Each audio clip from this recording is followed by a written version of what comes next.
Hello, welcome to another developer diary, and I'm, thinking more about the future of games and what sort of platforms and whatnot are going to be available, and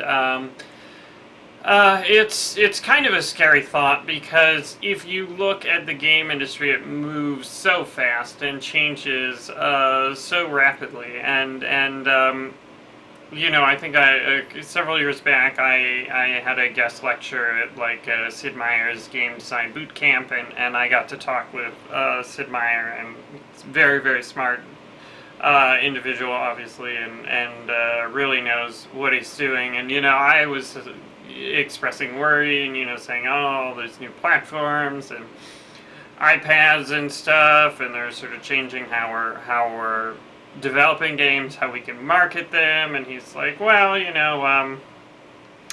I he's been through many of these industry paradigm shifts, and team sizes have grown, and he's done all right.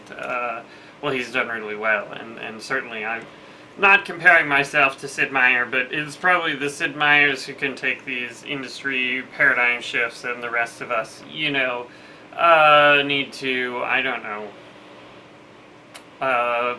reinvent ourselves, or I don't know. It's weird. I mean, you just sort of have to change your way of thinking. So, like, with Retrograde, we thought being on a console was the most important part. And, that was, like, really big in, 2008, 2009, when we started working on the game. You look at Braid and Castle Crashers and all of these, console indie hits. And then, I don't know, maybe 2010, 2011, then everyone's saying, like, oh, we released on console, but then we moved to PC, or, just the indie games on PC, and then it was Steam was really the place to be. And so then, we sort of missed the boat, I think, on Steam, because, by the time we released Retrograde on Steam, I think it was already kind of crowded. We launched the same day they launched Early Access, and so, like, no one knew we were in the new release, because, the top-selling new release was, like, Kerbal Space Program and all the other ones that were in the first batch of early access. So I think we sort of missed the boat on Retrograde. Took too long, and missed the boat on the PC version. It took too long to realize that the winds were changing. And so with Neverending Nightmares, we're hopefully sort of on the, wave of something good, with, the open development, doing all these developer diaries, putting the alpha and betas and stuff out, which, has affected the way we're developing the game. Certainly, other than Ouya, you can't really do this sort of early access model on any other console. So it's been good to partner with Ouya. And then in the middle there, we did some contract work on a free-to-play mobile title. It was National Geographic's Dino Park, and it's terrible and disastrous. Well, I mean, it has really nice art. That's all I can say for it. But, I mean, to some extent we missed the boat on that, because it used to be that if you just bought a certain amount of advertising, you could get in the top charts, and then, your free-to-play title would take off. But basically we missed the boat on that too, so we were too late. Now, the free-to-play chart, it's very tough to break into. You need huge budgets to create something competitive, to compete with, Supercell and all these extremely feature-rich, evolved games, where you need to sort of come up with something completely new and fresh, which is a challenge. So anyway, that was more of a recap of my own personal missteps. And I mean, Steam is not a sure thing. Because the floodgates for Greenlight are pretty open, and it's really easy to get a title on Steam, and so I mean, I think it's tough to get noticed. People don't just check the new releases every day and see what cool games they could be playing because, it's 30,000 old games getting re-released, or, some weird unfinished early access something or another. I don't know. So, I mean, that's a challenge for us. The, uh, so, yeah. Anyway, sort of looking forward, I think, free to play is here to stay. Wow, that rhymed. I mean, I think, for a while there was like, oh, it's only in mobile, oh, it's only in casual, oh, it's only in Asia, it'll never move here, but, I mean, if you look at, like, Epic Games, they just said, hey, guess what, Fortnite, our big budget shooter game is free to play, League of Legends, free to play, Dota 2, free to play, Team Fortress 2, free to play, I assume Heroes of the Storm is free to play, whatever the Blizzard one is, I don't know. I think Gearbox is doing a free to play. I don't know if they said it's free to play, but their new Bullet Born or something free to play. But I think it's a very difficult market, and I certainly hope that, free to play isn't the only business model, because, I like single player games, I like making single player games. Certainly I don't think it's very easy to do a good multiplayer horror game. And I'm sure people will post in the comments about their favorite multiplayer horror game, but in general, I think the isolation, being alone, is part of the way to create atmosphere. And if you have a bunch of guys saying, good game, GTG, whatever, it's definitely not as horrifying of an atmosphere. Which, I mean, it's not to say it can't be done well, but it's a big challenge and not one that I personally want to take on. So anyway, so free to play is here to stay, mobile, tablet. I think there's going to be a rise in the importance of the micro console. If you look at the Tegra 4, the Tegra 4 is, pretty nice, and the Tegra K1 is pretty amazing, actually. I mean, in that it delivers, a cutting-edge PC feature set, which I don't know how they would expose it on Android other than a lot of irritating OpenGL ES 3.0 extensions. But, I mean, still, it's sort of all of a sudden your game on the PC that has compute shaders and DirectX 11 sort of feature set could be run on mobile, and I don't know how they're going to expose all that. I wish they'd just make a proper OpenGL 4.4 driver for Android, but I don't know if that's really going to happen. Anyway, because ES kind of sucks, but I digress. But, I think they're doing some interesting things. Certainly, I think Ouya is ahead of the curve here. They have a mature storefront, and, the Ouya 1.0 hardware is not amazing. The Tegra 3 is old. But, they said they're doing a hardware revision, and it runs really well on the Mojo.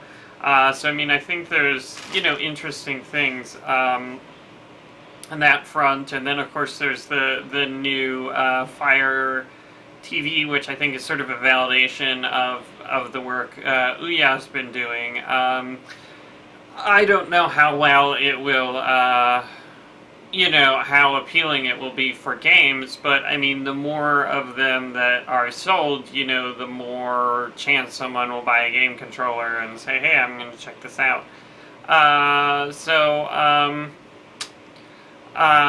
I think the other thing is if Apple TV, if they actually make an Apple TV that runs apps, I think that will be a game changer. And I can't imagine why they wouldn't. Um, but, I mean, certainly I thought that would be their big WWDC or whatever it's called announcement. But instead, they're just like, hey, we're creating a new programming language for no good reason, and Metal, which is pretty cool, but certainly I'm not lining up to work with another proprietary graphics thing. I like, OpenGL's portability. I don't like OpenGL as an API, but I like the fact that I write it once and then we can do, at least 5 platforms. Android, iOS, Mac, Linux, and Windows. Not that we're announcing anything on Android proper or iOS. Ouya uses Android because we don't have touchscreen support, and that's a whole nother can of worms. But it's weird because the business models are totally different for those, and so it's like, what would we have to, make the game free to play to succeed on iOS? Would we have to drop our price to 99 cents? I don't know, and certainly those are business decisions that we'd have to think about, assuming we could even get the game to be enjoyable with the touchscreen. Because the last thing I want to do is virtual buttons. Those are the worst. And then certainly VR is a big platform.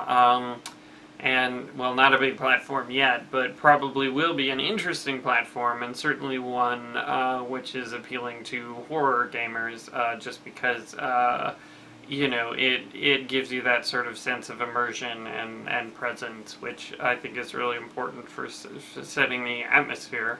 And since I want to stick to 2D, that sort of makes doing VR difficult, pointless, I don't know, but it's definitely something I want to experiment with, is, what could we do in that space, with the existing game, I don't know, it's worth experimenting, but, myself as a game developer, I honestly would like to create something that has the best chance of working on every platform. So that's one of the things with Neverending Nightmares is, another design goal, a lot of design goals, but, I think we could do a tablet mobile version if we wanted to.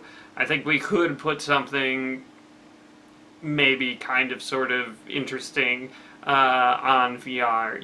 I think we could, and of course we're doing PC Mac. Linux, we can run on low performance devices like the Tegra 3. I would like to see the game on the Vita. I mean, I don't know if it'll happen. There's a lot of business decisions, but we're creating something that we're hopeful will work in a lot of different places. So I don't know. I guess the moral of the story is I don't really know what the future holds, but I'm trying to plan for everything, if that's possible, and I think, that's probably better than putting all your eggs in one basket, like a VR-only game. I mean, I think if you do a VR-only game, you can do some really amazing things, but I think the problem is that, who knows when the Oculus is coming out? I don't.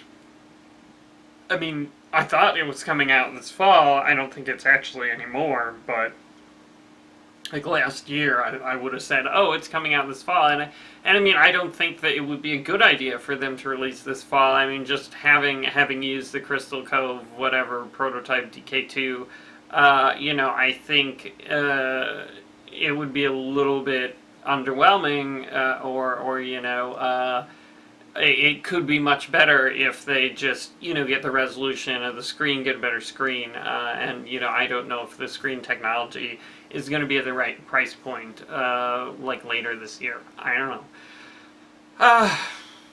anyway, I mean, certainly, one would think that they would be, having to ramp up production if they're trying to do a commercial launch, and certainly you haven't heard any whispers of that. They're ramping up productions of the DK2 and having trouble meeting the demand for that. So it seems like they're a ways off. So anyway, I've probably rambled on for long enough, but it's scary being a video game developer because you really don't know what the future holds, and you don't know what the paradigm shifts are, and fundamentally, if we live in a future when all games are free to play, social multiplayer, whatever, it's MOBAs, somethings, all the buzzwords that are popular now. I don't know if those are the type of games I want to make. I don't know, if people are only buying MOBA, blah, blah, blah, blah, blahs, then that makes things difficult. But, I mean, I'm hoping I can carve out a niche that, is large enough to support a small company and just sort of focus on, creating interesting horror games to, of a psychological nature to, all those Silent Hill fans that have been sort of forgotten by Konami. That's sort of my game plan. Anyway, sorry for boring you, but thanks for watching.